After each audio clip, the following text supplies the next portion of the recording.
Fique agora com uma palavra de Deus para abençoar sua vida. Um culto realizado na Igreja Assembleia de Deus, Catedral da Família, em Goiânia, Goiás. Vamos orar a Deus. Amado Deus, mais uma vez te louvamos, te agradecemos. Ó Deus, obrigado pela vida do teu filho, pastor Roberto. Ó Deus, que estará ministrando a tua palavra. O Senhor colocou no coração dele. Eu te peço, ó Deus, que o nosso coração esteja ávido para estar recebendo a tua palavra, ó Deus, como terra fértil. Nos abençoa, Pai, através dela, é o que te pedimos, no nome de Jesus. Amém. Meus queridos, a paz do Senhor a todos. Eu louvo a Deus pelo privilégio de estar convosco nesta maravilhosa escola bíblica dominical. Irmãos, vamos à lição de número 11. Eliseu, o profeta da porção dobrada. Em particular, nesta manhã, vamos falar sobre um personagem do Velho Testamento que foi fantástico e nos inspira a termos também um ministério profícuo e abençoado na presença de Deus. Eliseu.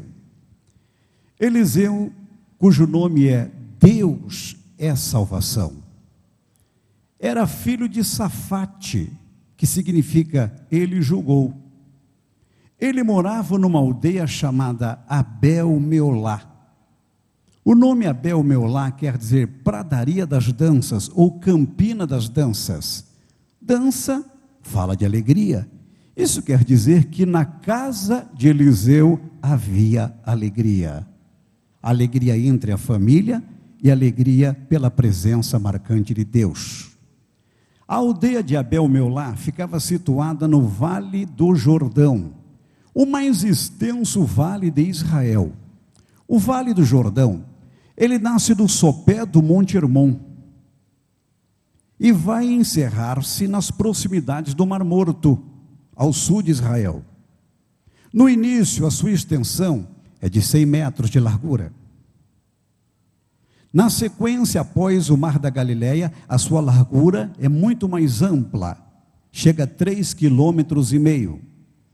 E quando ele vai se encerrando, próximo ao Mar Morto, o Vale do Jordão tem uma largura de 15 quilômetros. É um vale extremamente fértil. E ali naquelas terras férteis do Vale do Jordão, estava incrustada a aldeia Abel-Meolá, onde morava o personagem da nossa lição desta manhã, Eliseu, filho de Safate. Irmãos, é preciso que venhamos a recorrer ao texto. Pastor Roberto gentilmente vai nos ler 1 Reis, capítulo 19, versículo 19. Partiu, pois, Elias dali e achou Eliseu, filho de Safate, que andava lavrando com 12 juntas de bois adiante dele. E ele estava com 12ª, e Elias passou por ele e lançou o seu manto sobre ele. Meus irmãos, vamos aqui nos situar. O antecessor de Eliseu foi o profeta Elias. Estudamos isso na lição de domingo passado, o chamado profeta do fogo. Olhe como começa o texto. Partiu, pois, Elias dali. Dali onde? Do Monte Horebe, que é o mesmo Monte Sinai. É preciso que você analise o contexto todo do capítulo 18. No capítulo 18 de 1 Reis, Elias enfrenta os profetas de Baal no Monte Carmelo, que na verdade é uma cordilheira. O Monte Carmelo, ele é extenso. E não é um monte apenas, é uma cordilheira. Tem 30 quilômetros de extensão por 9 a 15 quilômetros de largura. Agora veja bem, o desafio foi fantástico. E Elias venceu o desafio contra os profetas de Baal no Monte Carmelo, mas logo na sequência, já no capítulo 19, ele recebe a ameaça formulada por Jezabel. Jezabel era filho de Etibaal, o rei dos Sidônios. Era uma mulher perversa e ela casara-se com Acabe, um rei pervertido também de Israel. E forçadamente ela impôs a Acabe, que era um homem marcado pela tibieza, pela fraqueza, a substituição do culto a Jeová pelo culto a Baal. E então, após a morte dos profetas de Baal, Jezabel, enfurecida, lançou uma ofensiva contra Elias, que tornara-se persona non grata em todo Israel. A Bíblia diz que Elias fugiu.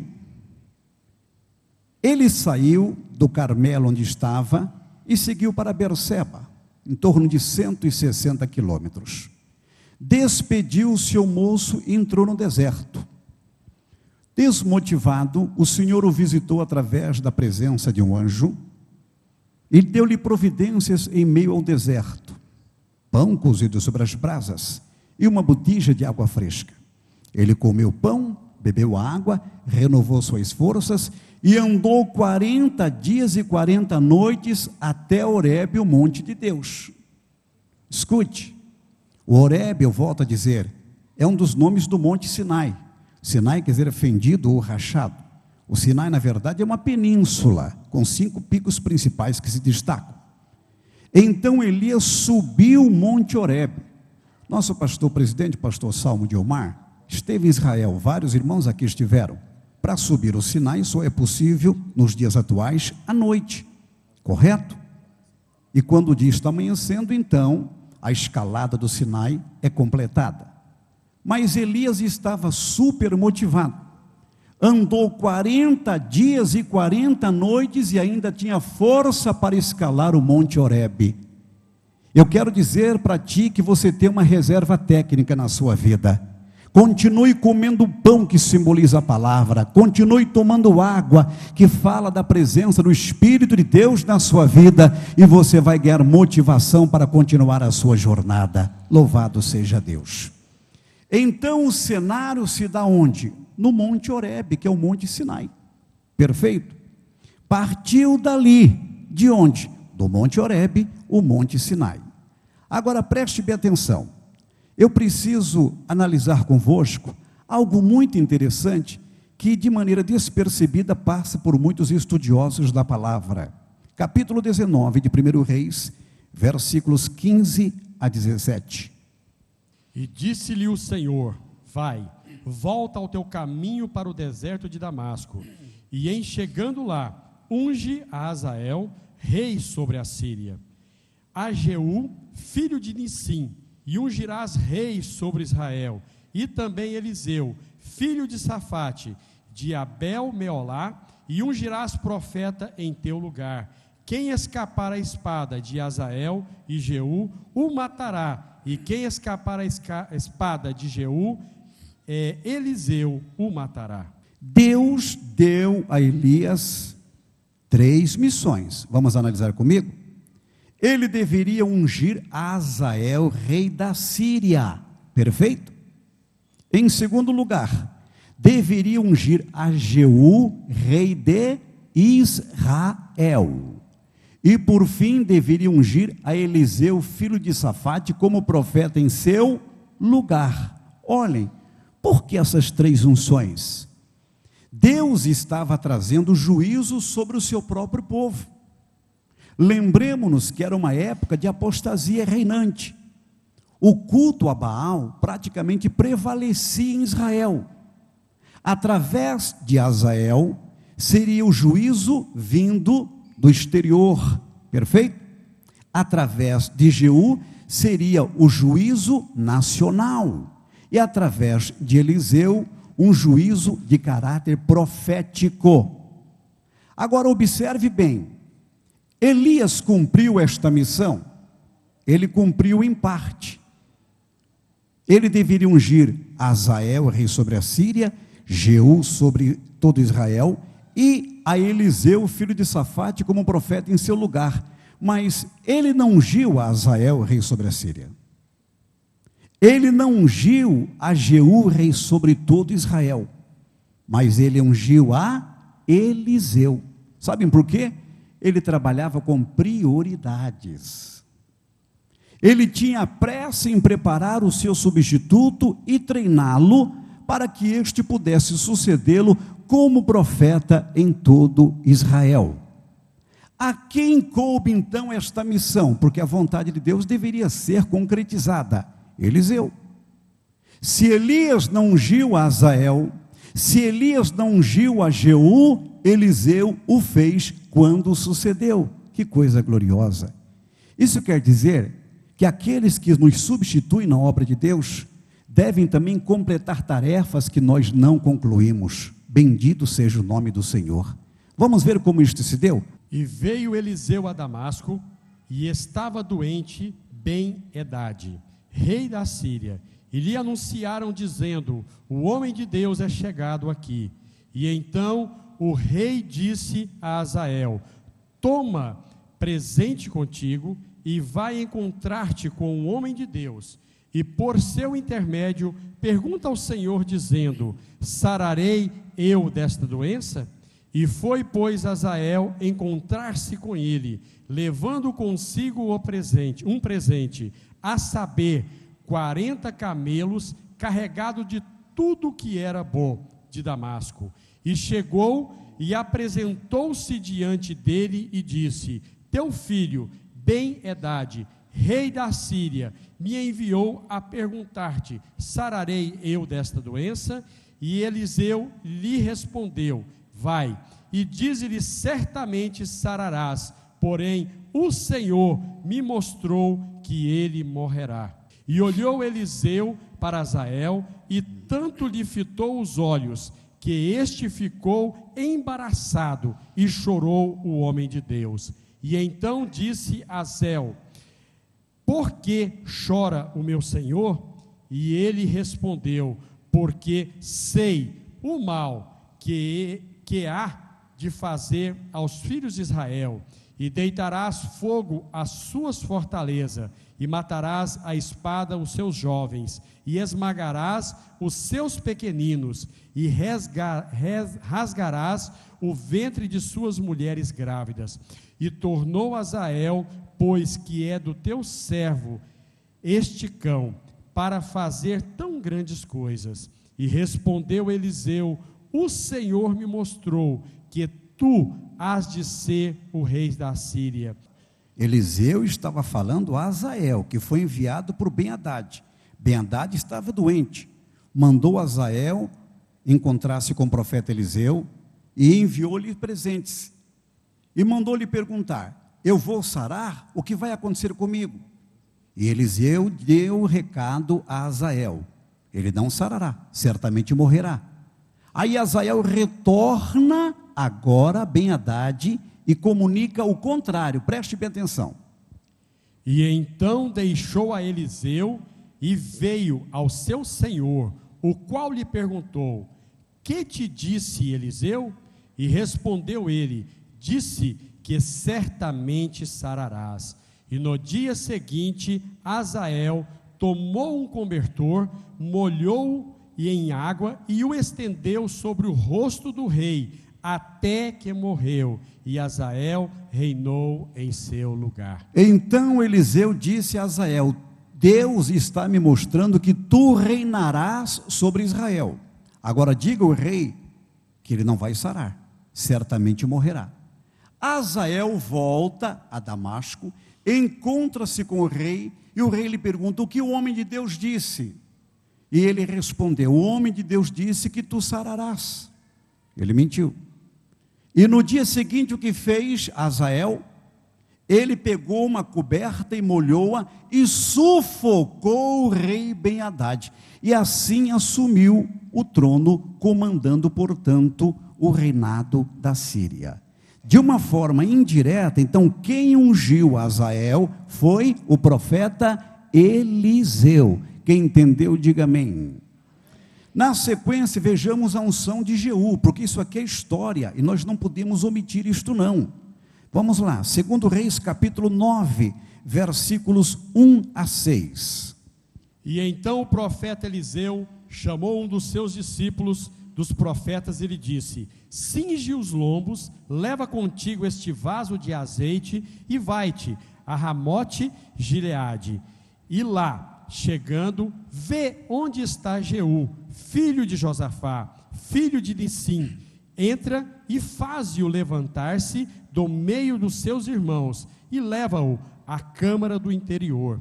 E toma o vaso de azeite e derrama-lhe sobre a cabeça e diz-lhe: assim diz o Senhor, ungir-te-ei rei sobre Israel. E então abre a porta, foge e não te detenhas. Foi, pois, o moço, o jovem profeta, a Ramote Gileade, e entrando ele, eis que os capitães dos exércitos estavam assentados, e ele disse: capitão, tenho mensagem que te dizer. E perguntou-lhe Jeú: a qual de todos nós? E respondeu-lhe ele: a ti, capitão.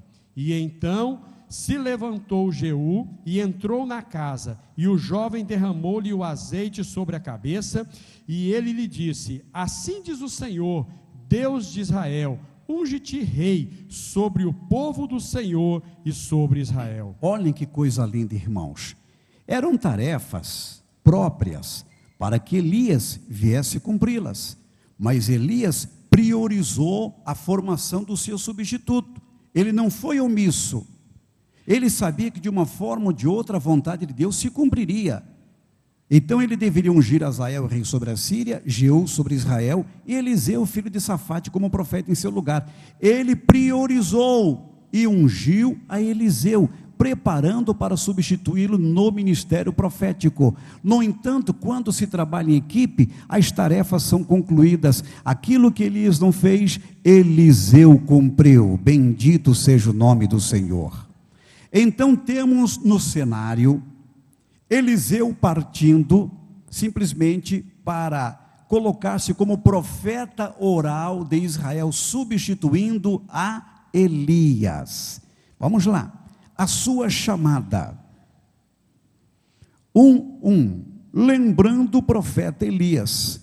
Meus queridos, olhem, há um grande equívoco praticado por muitas pessoas nos dias atuais, principalmente no que tange o exercício ministerial. Comumente eu ouço alguém dizer: aquele ali não pode trabalhar ao meu lado, porque ele não tem a minha semelhança, ele não age como eu ajo. Ele não é como eu, ele é bem diferente de mim. Deus pode unir nossas diferenças, e isto aconteceu com Elias e Eliseu. Vamos analisar. Elias, o tisbita, era natural de Tisbé de Gileade, uma região árida e montanhosa. Eliseu viera de Abel-Meolá, uma aldeia situada no vale fértil do Jordão. Elias era torvo, sisudo, carrancudo. Eliseu era gracioso, envolvente. Elias era calado, Eliseu era falante. Elias era introvertido, Eliseu extrovertido. Elias era homem do deserto, Eliseu era homem da cidade. Elias tinha pais desconhecidos, Eliseu era filho de Safate. Elias tinha profissão desconhecida, Eliseu era agricultor. Eles tinham diferenças gritantes, no entanto, Deus uniu as suas diferenças e numa verdadeira harmonia e simbiose, os dois formaram uma dupla espetacular. Quem crê nisso, glorifique a Deus comigo. Em segundo lugar, ungido para profeta. Olha, irmãos, o ministério profético no Velho Testamento era realmente de alto conceito, bem como o ministério dos sacerdotes e também dos reis. Ambos passariam por unções bem realizadas, bem protagonizadas. A palavra profeta vem do hebraico nabi, que aparece em mais de 300 citações no Velho Testamento, e do grego profetes, que aparece em 149 citações nas páginas reluzentes neotestamentárias. O que é um profeta? É aquele que fala por outrem, em particular da vontade de Deus para com os homens. É bom que nós saibamos que a primeira pessoa a ser chamada de profeta foi Abraão. Vamos ver? Gênesis capítulo 20, versículo 7. Agora, pois, restitui a mulher a seu marido, pois ele é profeta e intercederá por ti, e viverás. Se, porém, não lhe restituíres, sabe que certamente morrerás, tu e tudo o que é teu. Então, o primeiro a ser chamado de profeta foi Abraão. Perfeito? Um profeta era chamado também de vidente. Vamos ver? 1 Crônicas, capítulo 29, versículo 29. Os atos, pois, do rei Davi, tanto os primeiros como os últimos, eis que estão escritos nas crônicas, registrados por Samuel, o vidente, e nas crônicas do profeta Natã, e nas crônicas de Gade, o vidente. Muito bem, então o profeta também era chamado de vidente no Velho Testamento. Agora, um questionamento: haviam profetisas em Israel? Sim. Em destaque, estamos aqui analisando hoje um profeta oral, chamado Eliseu. O que é um profeta oral? É aquele que não deixou uma mensagem escrita, compondo o cânon sagrado, mas sim uma mensagem verbalizada. E haviam profetisas em Israel. Vamos ver isso, por favor? Juízes capítulo 4, versículos 4 e 5. Vamos falar sobre Débora, que além de ser profetisa, foi juíza. Olhem como Deus já exaltara a mulher entre a comunidade judaica. Débora, profetisa, mulher de Lapidote, julgava a Israel naquele tempo. E ela atendia debaixo da palmeira de Débora, entre Ramã e Betel, na região montanhosa de Efraim. E os filhos de Israel subiam a ela a juízo. Muito bem, Débora a profetiza e também julgou a Israel. A Bíblia nos fala sobre Hulda a profetisa. Vamos ver? 2 Reis, capítulo 22, versículo 14. Então o sacerdote Ilquias, ancião, e Aebor, Safã e Asaías foram ter com o profeta, com a profetisa Hulda, mulher de Salum, o guarda-roupa, filho de Tievá, filho de Arás, e lhe falaram. Ele habitava na cidade baixa de Jerusalém. Olha o destaque: Hulda a profetiza. Vejam como ela era extremamente conceituada. Queridos, o próprio profeta Isaías, certo dia, visitou também uma profetisa. Vamos ver? Isaías capítulo 8, versículo 3, a parte A do versículo, por favor. Fui ter com a profetisa. Aí, fui ter com a profetisa. A omissão do seu nome, mas ela era um personagem real, é óbvio, não poderia ser diferente. Por que é que eu estou dando destaque a isto aqui? Porque muitas pessoas, lamentavelmente, não concordam com a mulher ocupando cargos ministeriais. O que para mim deveria ser algo vencido e banido do nosso meio. Porque a mulher já provou que ela está apta a exercer qualquer papel na sociedade, tanto na esfera secular como na esfera espiritual. Eu não tenho de forma alguma dificuldades em ter uma mulher como líder espiritual da minha vida, de forma alguma. As mulheres são brilhantes. As mulheres hoje reúnem credenciais, prerrogativas para se firmarem no contexto ministerial, mas isto já acontecia também no Velho Testamento, e é só refletirmos. O ministério profético era de alto valor, de alto conceito, e havia mulheres que também profetizavam. Quem entendeu, diga glória ao nome do Senhor comigo. Muito bem. 1:3. A situação espiritual de Israel. Vamos ver? 1 Reis 19, versículo 10. Ele respondeu: tenho sido zeloso pelo Senhor, Deus dos exércitos, porque os filhos de Israel deixaram a tua aliança e derribaram os teus altares e mataram os teus profetas à espada, e eu fiquei só, e procuraram tirar minha vida. Elias está sintetizando a situação da nação de Israel em seus próprios dias. A apostasia reinante. Os profetas foram mortos. Hoje também este quadro tenta se assemelhar em nosso meio. O que nós tentamos é repudiar isto, mas isso está acontecendo. Muitos se apostataram, estão matando profetas, não os decapitando, mas quebrando os dentes da sua pregação, sufocando profetas para que não verbalizem suas profecias. E o que Deus fez? Levantou Elias para combater o baalismo naquela época. E hoje Deus está levantando homens e mulheres para combater o mal que procura, sempre através de uma brecha ou de uma aresta, entrar no seio da igreja do Senhor. Mas aqui tem profeta em Israel, bendito seja o nome do Senhor. O propósito de sua chamada, irmãos, olhem, é fundamental que nós venhamos entender que Deus chamou a Eliseu para suceder a Elias, perfeito? No entanto, Eliseu deveria passar por um processo de treinamento. O discipulado precede a liderança, correto? Muitas pessoas acham que quando Elias chegou em Abel-Meolá, ele era um homem diferenciado. Acredita-se que seu cabelo era longo, ele era viloso, peludo, e além disso, ele usava uma capa de pelos, isto é, feita de pele de cabra, ou de carneiro, ou ainda de camelo, e os pelos ficavam do lado de fora, e havia um cinto cingido sobre o seu lombo. E ele chega então e quebra a monotonia de Abel-Meolá, uma aldeia pacata.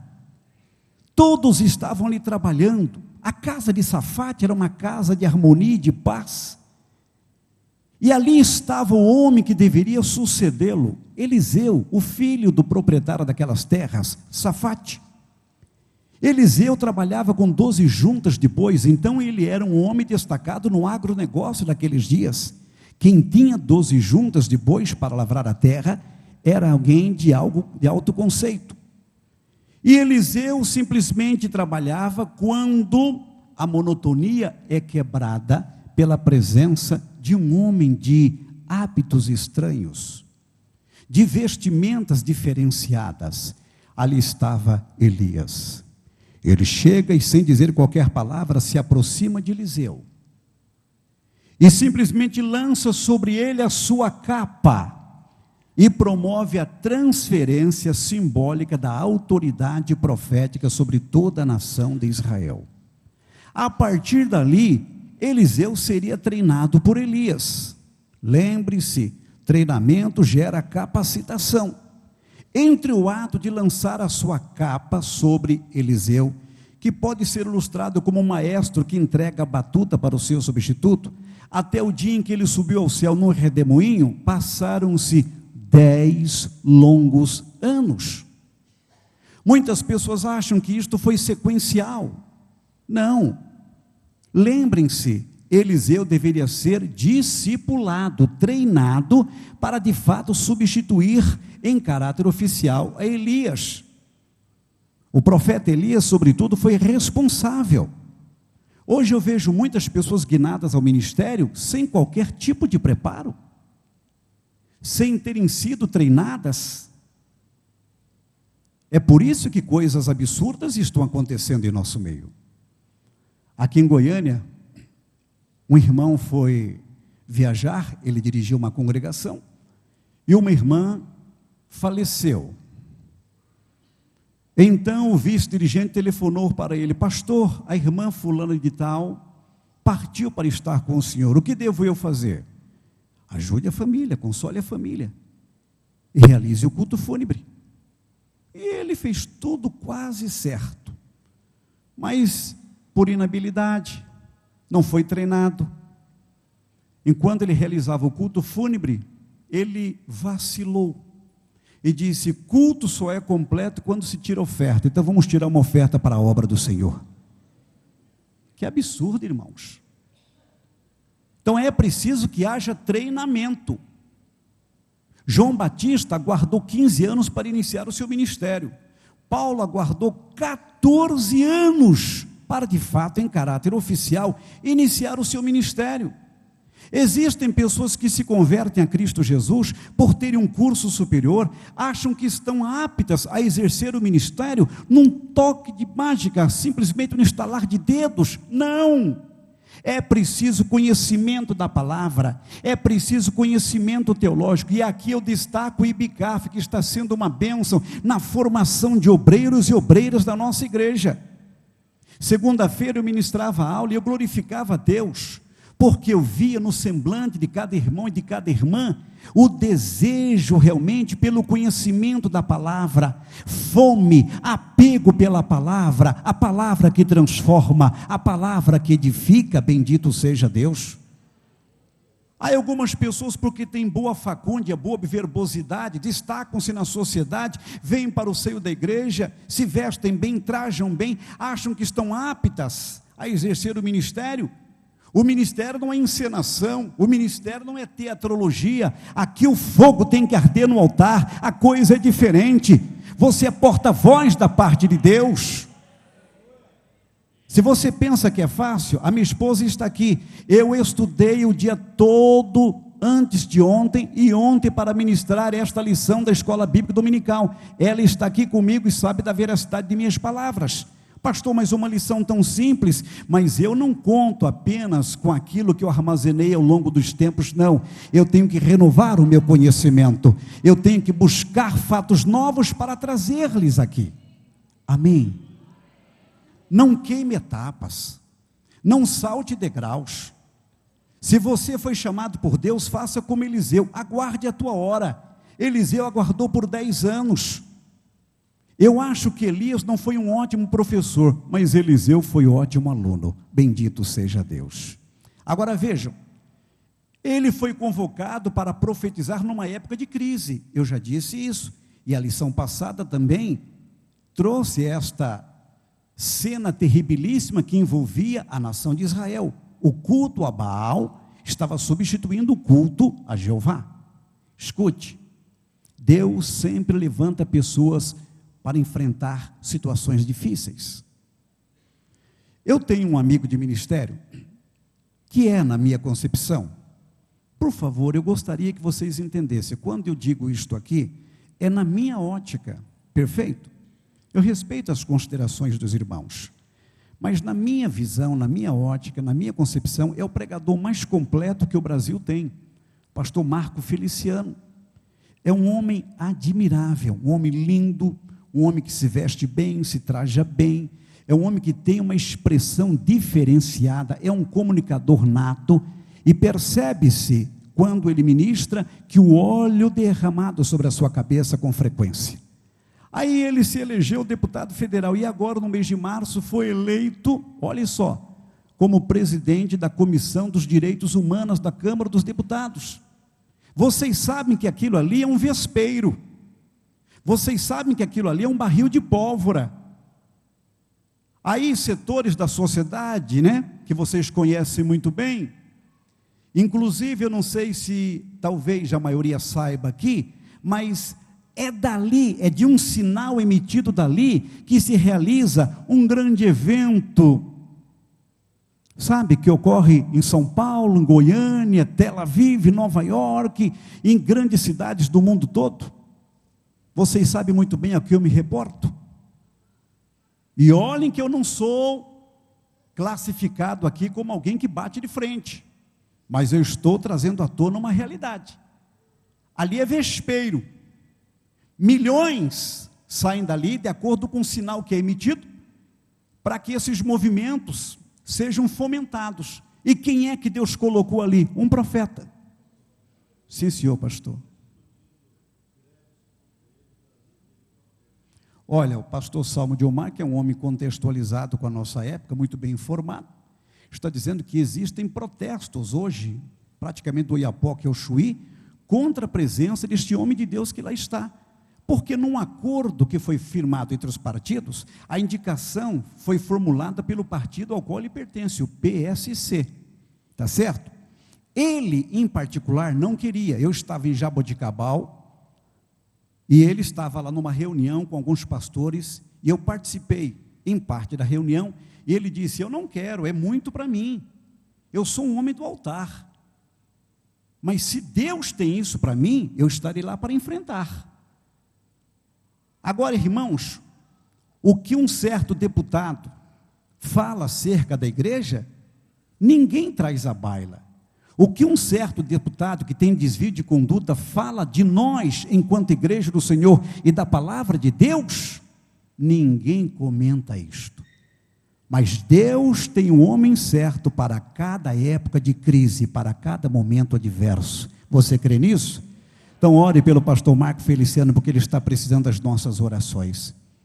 Quando Silas Malafaia foi participar do programa com a entrevistadora Maria Gabriela, ou Gabi, muitos setores da sociedade se manifestaram contra. Por quê? Porque um profeta estaria sendo entrevistado.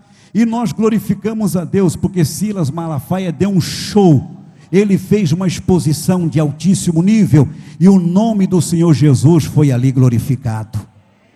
É isto que Deus está fazendo. Aí você não entende por que é que Deus te colocou lá na empresa, por que é que Deus te colocou lá na universidade, por que é que Deus te colocou num setor tão difícil. É porque Deus conta contigo no momento de crise, de adversidade. Tu és profeta de Deus. Bendito seja o nome do Senhor. Muito bem, vamos caminhando para o final. Se eu empolgar, aí fica difícil. Existem alguns detalhes importantes na chamada de Eliseu. Olhem bem. Primeiro, partiu, pois, Elias dali. Isso fala da obediência de Elias. Em particular, vamos tratar como Elias procedeu a ungir a Eliseu. Que coisa interessante, irmãos. Ele foi extremamente obediente. Não é fácil você saber que o seu ciclo está encerrado. Admita isso. Não é tão fácil. Mas Deus disse: Elias, vai e unja Eliseu, filho de Safate, como profeta em seu lugar. E ele o fez. Segundo, e achou a Eliseu. Isso fala da fidelidade da palavra de Deus. Em João capítulo 1, versículo 45, Filipe achou Natanael e disse-lhe: olha, achamos aquele de quem Moisés escreveu na lei, de quem falaram os profetas. Esta palavra achamos, e aqui achou, não quer dizer que foi um encontro casuístico, não foi uma mera coincidência. Isso quer dizer que Deus guiou Elias até Abel Meolá, indicou-lhe: o homem é este, bendito seja o nome do Senhor. Filho de Safate, isso fala da clareza de Deus. Você sabe muito bem que Deus é onisciente. E Deus guiou Elias até Abel Meolá, e ele foi se informando e conheceu a família de Safate. Deus fala de forma clara, inteligível. Um dos maiores pregadores, doutores do Brasil é o pastor Elienay Cabral. Eu tenho uma grande alegria de ser seu amigo. É um dos mais renomados escritores evangélicos do clérigo nacional. E ele contou numa escola bíblica no ano passado uma experiência sua que eu achei brilhante. Ele era ainda bem jovem, seu pai era o pastor Osmar Cabral, de Conceito Nacional, e ele tinha muito desejo de seguir o ministério. Mas ele simplesmente achava que não tinha capacidade. E um certo dia ele estava no púlpito, sentado, ele ia ministrar a palavra, e antes que ocupasse ali o púlpito, o Senhor usou uma das suas servas e disse: Elienay Cabral. Aquela mulher nunca ouvira, ele nem fora apresentado. Eu falo o teu nome porque te conheço, tu és meu, e eu estou te chamando para fazer a minha obra, estou te convocando em caráter definitivo.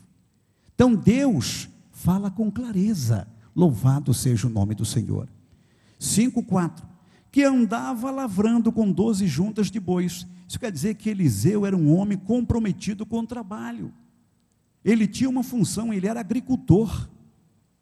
Irmãos, Vejam o que Jesus fez. Mateus capítulo 4, versículos 20 e 22, por favor.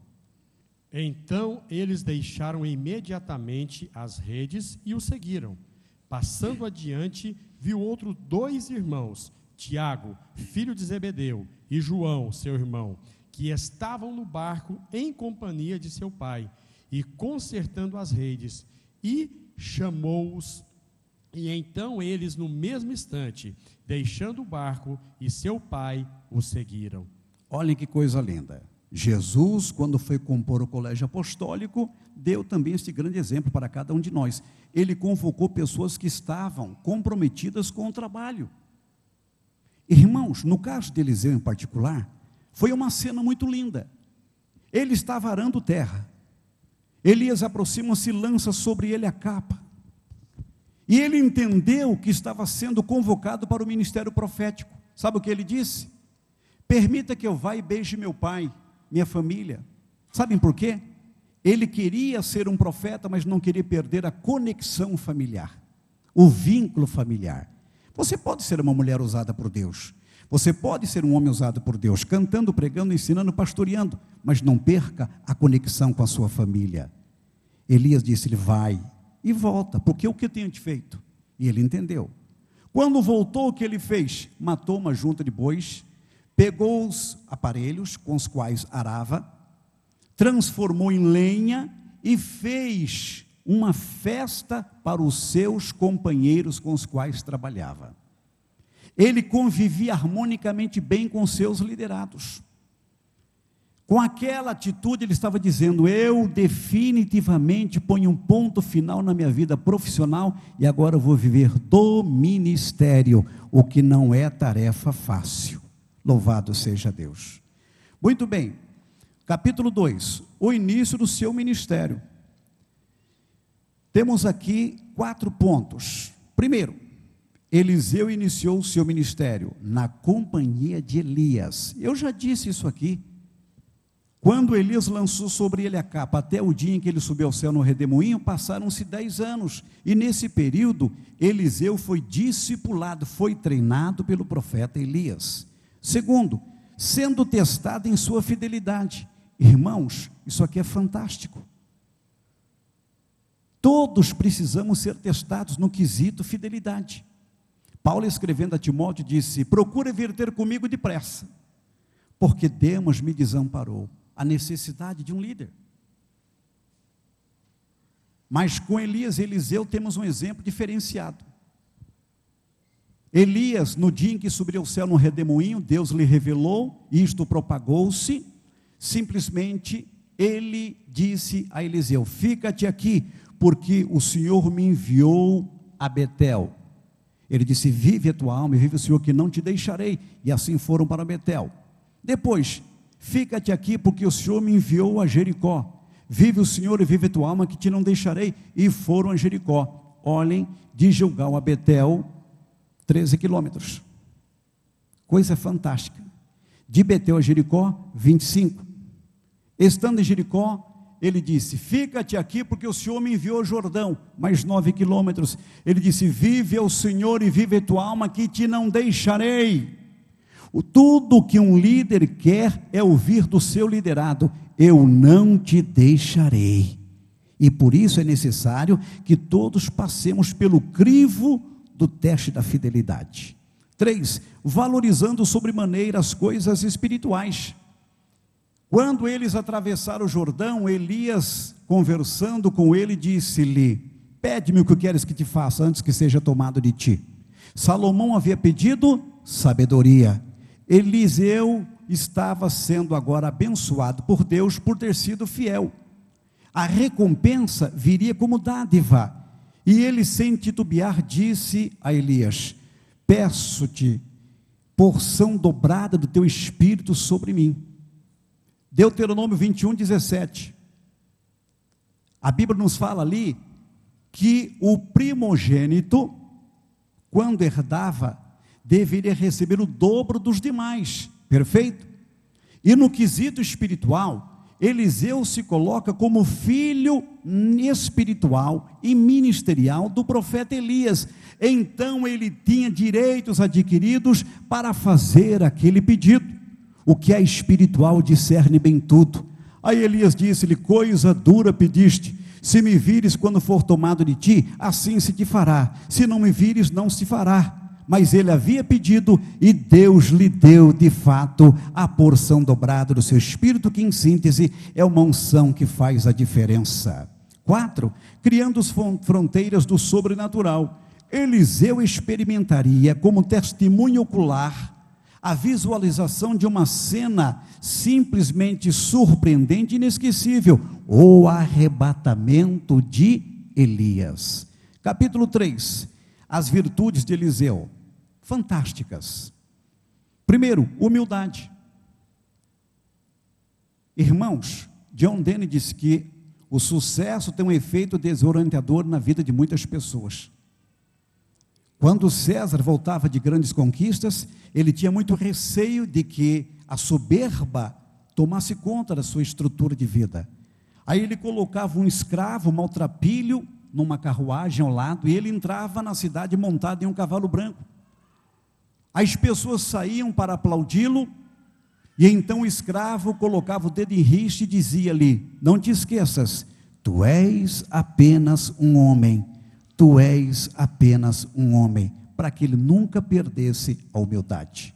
Segundo, a autoridade espiritual. Vamos ler? Segundo Reis, capítulo 3, versículos 11 e 12. Perguntou, porém, Josafá: não há aqui algum profeta do Senhor, para que consultemos o Senhor por ele? E respondeu um dos servos do rei de Israel: aqui está Eliseu, filho de Safate, que deitava água sobre as mãos de Elias. E disse Josafá: está com ele a palavra do Senhor? E então o rei de Israel, Josafá e o rei de Edom desceram até a ter com ele. Mas Eliseu disse ao rei de Israel: que tenho eu contigo? Vai aos profetas de teu pai e aos profetas de tua mãe. Porém o rei de Israel lhe disse: não, porque o Senhor é quem chamou estes 3 reis para os entregar nas mãos de Moabe. Olhem, a autoridade espiritual, isso aqui é fundamental.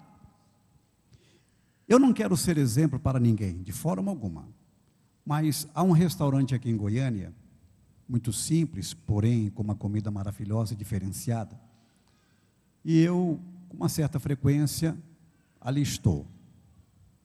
Minha esposa e minhas filhas também. E certo dia eu estava na gráfica trabalhando, formatando um livro, e eu estava com o pastor José Nildo Corrêa do Nascimento, que é pastor da Assembleia de Deus de Crixás. Ele me telefonou, nos encontramos ali para almoçar rapidamente, eu tinha que voltar para concluir a formatação de um livro. E o proprietário desse restaurante é um homem muito gentil, toda a sua família ali trabalha. E ele tem um filho que é hoje odontólogo, na época ele estava ainda estudando. E a sua noiva também estava estudando com ele, em Minas Gerais. E o proprietário aguardou que eu almoçasse e no final disse: me escute, eu sei que tu és um homem de Deus, estamos com um problema sério. A namorada do meu filho, ela está hospitalizada no Hospital Santa Helena, há quase 30 dias. Ela faz odontologia, o meu filho também. Os médicos não descobrem o que ela tem. Ela está com o rosto todo inchado, as pernas hiper inchadas. Por favor, você poderia fazer uma oração por ela? Peça à igreja lá para que ore por ela. Eu disse: olha, eu vou fazer algo mais, eu vou lá agora. E o pastor José Nildo é testemunho ocular do que eu estou dizendo aqui. E nós fomos ao Hospital Santa Helena, entramos no apartamento, lá estava a jovem, seu namorado e o seu pai, que viera de Minas para ajudá-la. Ela toda deformada, toda inchada, as pernas terrivelmente inchadas. E então eu conversei com o seu pai e ele disse: olha, os médicos não sabem mais o que fazer. Em Minas ninguém descobriu nada, aqui em Goiânia também. E olhem que esse hospital é fantástico. Eu entendi que era algo realmente oriundo do poder das trevas. E nós fizemos uma oração por aquela jovem. Era uma quarta-feira. Eu saí dali com o pastor Zé Nildo, voltei para a gráfica. 2 dias depois, eu estava encerrando o livro, já fazendo a sua capa, voltei ao restaurante para almoçar. Quando eu estou almoçando, o dono do restaurante vem com a sua esposa, seu pai, sua mãe, vem o seu filho, e vem uma jovem muito bonita, simpática. Ele disse: pastor, esta é a menina que há 2 dias o senhor orou por ela. Quando o senhor saiu do hospital, o inchaço desapareceu. Tu és um homem de Deus. Que coisa gloriosa, irmãos. Terceiro, ousadia. Não entenda isso aqui, irmãos, de uma forma deturpada, não. Mas um profeta tem que ter ousadia. Eliseu, melhor dizendo, quando soube que Naamã trouxera cartas do rei da Síria, para que em tese pudesse receber a sua cura, como a garota que trabalhava na sua casa lhe dissera, simplesmente o rei entristeceu, porque Naamã apresentou as cartas e o rei disse: talvez vocês estão intentando algo contra mim. Mas Eliseu, ao ouvir este relato, disse: ó rei, permita que venha até mim, para que saiba que há profeta em Israel. Temos que ter ousadia. Muitas pessoas discriminam um grande líder evangélico nacional, o apóstolo Valdemiro Santiago. Irmãos, vamos deixar aquele homem trabalhar. Cada um tem uma liturgia, cada igreja tem o seu DNA diferenciado, ele tem o seu estilo, está dando certo, louvado seja o nome do Senhor. Deixe o homem trabalhar, é um homem de Deus, é um homem de lágrimas, é um homem de altar. Eu quero dizer aqui para vocês, em particular, que a minha família mora no interior de São Paulo. O irmão José Humberto esteve lá, e a minha família tem uma propriedade no chamado Morro do Sabuó, na cidade de São Roque, certo? E é naquele morro que o apóstolo sobe, levando aquela água e pedidos de oração. E eu tinha um primo terribilíssimo, perdido, completamente desnorteado. E eu fui informado agora, mais ou menos uns 15 dias atrás, que o meu primo foi fazer uma limpeza lá no Morro do Sabuó, e encontrou-se com o apóstolo Valdemiro Santiago, e muitos obreiros e obreiras. O apóstolo deu-lhe um abraço. No dia seguinte ele disse: eu não fumo mais, não bebo mais, não uso mais droga, eu vou servir a Cristo Jesus agora. Então deixa o homem trabalhar. Bendito seja Deus. Ousadia. Discernimento espiritual é uma coisa que Eliseu tinha. Olha, irmãos, Ben-Hadad, rei da Síria, fazia projetos contra Israel, certo? Promovia ciladas, mas Deus mostrava tudo à noite para Eliseu. Ele tinha discernimento espiritual, e ele então anulava, deletava todos os projetos maquiavélicos que foram engendrados por Ben-Hadad. Por último, morre Eliseu. Ele morreu segundo a tradição judaica. Ele foi sepultado no Monte Carmelo, no mesmo sepulcro de Elias. Os sepulcros eram buracos feitos em rocha, em colinas ou numa planície. Depois de sepultado o corpo envolvido em mortalhas, colocava-se ali uma pedra. E Eliseu morreu e foi sepultado. Certo dia, algumas pessoas estavam ali para sepultar um rapaz que havia morrido, mas os moabitas apareceram, e eles, temerosos de que fossem saqueados, sabe o que fizeram? Jogaram o corpo do rapaz que havia morrido no sepulcro de Eliseu. Quando o seu corpo chocou-se com os ossos do profeta, o rapaz reviveu. Ele havia realmente se firmado como um homem que tinha porção dobrada do Espírito de Deus. Quem pode glorificar a Deus por tudo isso nesta manhã? Participe da programação da Igreja Catedral da Família. De segunda a sexta-feira, às 6:30 da manhã, Oração de Davi. Segunda, a partir das 14h30, Manancial Feminino, onde mulheres são restauradas e abençoadas por Deus. Segunda, a partir das 19h30, venha estudar Teologia com IBCAF, Instituto Bíblico da Catedral da Família. Terça-feira, às 19h30, venha ser um intercessor na Escola de Intercessão. Quarta-feira, às 19h30, culto de ensino da Palavra de Deus. Quinta-feira, às 20 horas, reunião dos adolescentes. Geração Daniel. Sábado, muito louvor e adoração com a juventude animada da Igreja Catedral da Família. Sábado, às 20 horas, projeto Recomeçar.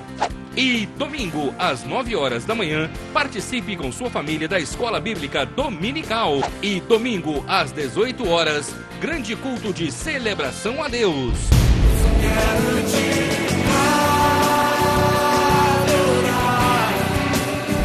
A Igreja Catedral da Família disponibiliza ainda para você cursos para edificar a sua vida. MMI, Casados para Sempre. CRAU, cursos para finanças. Educando filhos à maneira de Deus. Alcançando o coração do seu adolescente. Veredas Antigas. ONI, curso para noivos.